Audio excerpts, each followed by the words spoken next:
Chennai super Kings அணி 2 trading டீல்களை வெற்றிகரமாக முடித்திருப்பதாக புதிய தகவல்கள் வெளியாகி இருக்கின்றன. சென்னை அணி கடைசியாக IPL கோப்பையை வென்று முழுதாக 3 ஆண்டுகள் கடந்துவிட்டன. இன்னும் அடுத்த கோப்பையை வெல்ல முடியாமல் தடுமாறுகிறது.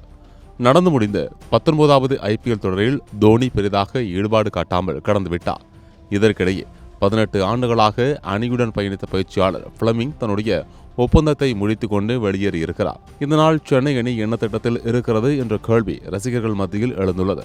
இந்நிலையில் டெல்லி, குஜராத் அணிகளுடன் 2 ட்ரேடிங் ஒப்பந்தங்களை CSK வெற்றிகரமாக முடித்திருப்பதாக தகவல்கள் வெளியாகி இருக்கின்றன.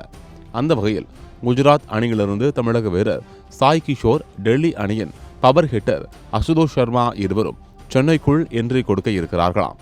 இதில் சாய் கிஷோருக்கு பதிலாக சர்பராஸ் கானையும், அசுதோஷ் சர்மாவிற்கு பதிலாக ராகுல் ஷகர், அகில் ஹோசன் என 2 வீரர்களை விட்டுக் கொடுக்க சென்னை அணி முன்வந்திருக்கிறதாம்.